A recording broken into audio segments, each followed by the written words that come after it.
To welcome in on the Deseret First Credit Union hotline, the analyst for BYU basketball games on the radio, former Cougar Mark Durrant. Mark, welcome back to the show. How's your Friday going thus far? Pretty darn good. It's always great to be on. I've missed you guys. I like you guys a lot, and it's sad when I don't get to see you very, very often. Well, it's basketball season. We can see each other a lot now, Yes, Mark. we have that to look forward to. We also have BYU looking at another old conference rival tomorrow in UNLV. And, man, you've called some doozies in the past between BYU and UNLV.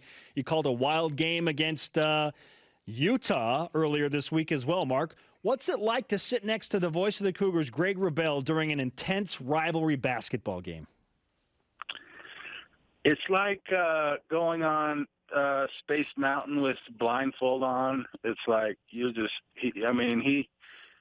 actually really fun. I mean, he obviously is the best at what he does, and he cares, and he's up and down, but I think he still manages to call a really fair game. Obviously, you know where our loyalties lie.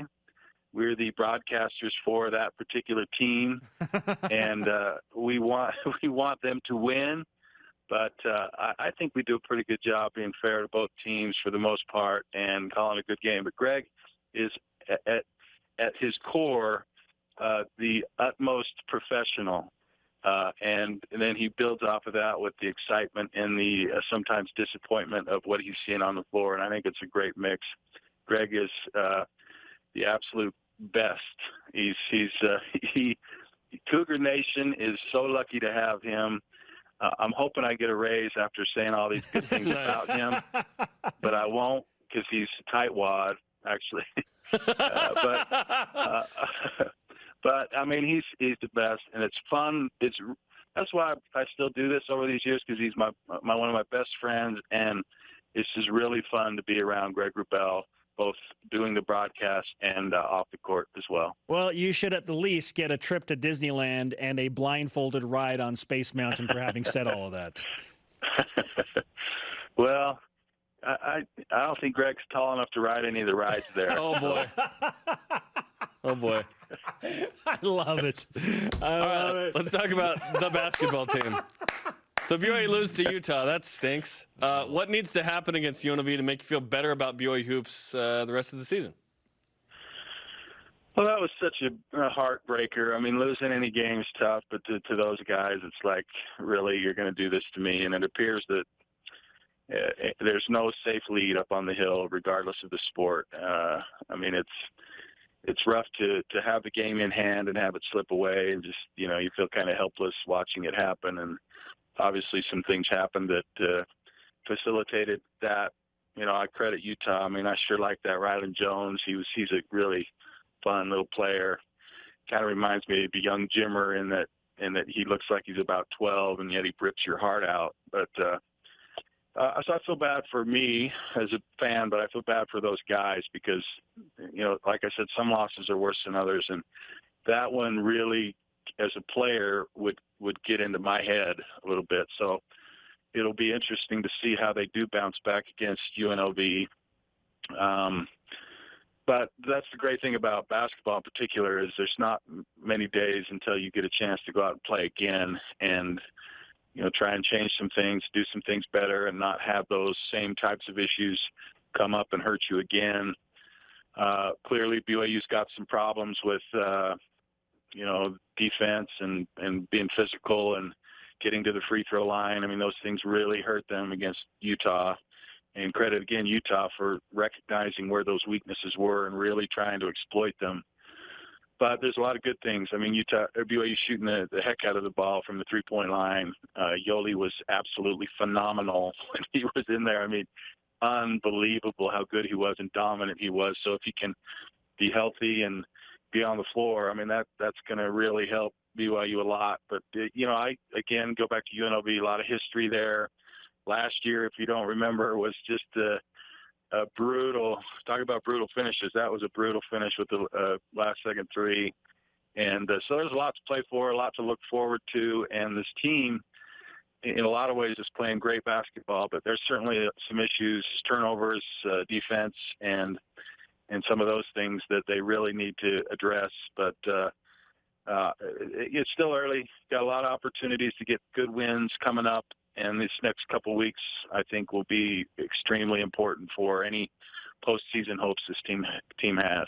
Mark Durrant with us on BYU Sports Nation, BYU radio analyst for the basketball Cougars. Mark, we were talking about the Final Five non-conference games, and Jeremy and I each answered the question, does BYU need to win all 5 of the remaining non-conference games to feel good about getting an at-large spot in the NCAA tournament? What do you think? I think so. I think if they did that, they would be in a good position. If they don't, they're kind of at the mercy of a lot of things. And BYU, there's the NCAA and that committee is not looking to do BYU any favors to put them in the tournament. So you have to kind of earn it. But they've played a very difficult schedule. And you look at the losses they've had, Kansas obviously, and then overtimes on the road at Utah and Boise. It's not like it's completely embarrassing losses that you had.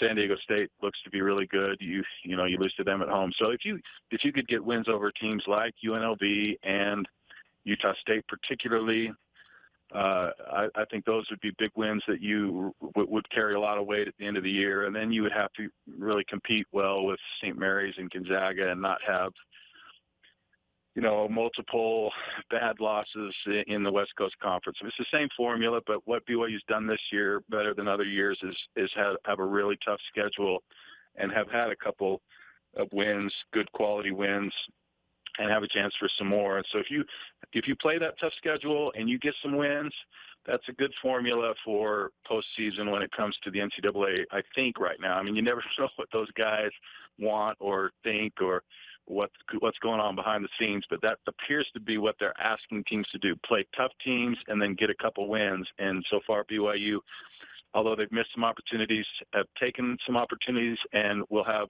some coming up. But I think you have to win all, or at least maybe you drop one to Utah State or something like that. You just don't have much wiggle room anymore. And it feels like all of this is building towards the Utah State game. And last year, they got into the NCAA tournament, won the Mountain West. This is a team that BYU beat, a team that didn't go to the NIT mark. I feel like BYU matches up with Utah State well. I feel like that's going to be a huge opportunity for BYU next Saturday. We're not on the team, so we don't have to take it one game at a time, by the way. That's 3 games from now. What do you think of the matchup with the Aggies?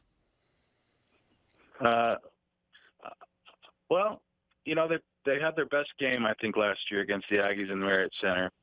If it was at the Spectrum, it would be tough. But I think at Vivint, I think it's going to be a really good game. I think the teams are pretty equally matched. I don't know what Keda's situation is. He hasn't played. I don't know if he's, when or if he'll play. He was a difference maker for that team. However, Bean up there is playing great, and of course Sam Merrill is really good. And so, they're clearly a really good team, but not, not so good that you don't have any hope. I mean, BYU will be right there with them. But again, it'll likely come down to the end of the game. And BYU's got one nice win at the end of the game, but then they've dropped a couple in overtime. So that they have to get better late and have players make plays late, which they haven't done a great job at. But I think that'll go down to the wire, and I think that'll be a fun one. Utah State has really put together a nice program there, and that's a cool thing that those 2 good teams will play in Vivint. I like that, and then it's just a matter of which team's better. You don't look at the home courts and the advantages there. It's a neutral site. Let's just go play, see who's better, and that'll be fun. Mark, I can't wait to hear what you say about Jerem and me when Greg asks you about how awesome we are during tomorrow's broadcast. He's going to ask Man, he always asks me that, and I just go on and on about how much I love you too. I mean, I can't stop. I'm like Coach Pope talking about referees. You guys are amazing. You're courageous. I would want to be on your show every day. Brave and courageous. Well, now you've lessened it. That was an amazing response by Mark. So I love that. I loved it. Mark, it's great to talk to you, man. We'll see you tomorrow at the game. All right, guys. Take it easy. Mark Durrant on the Deseret First Credit Union Hotline. Deseret First, you know why, we show how. I forgot to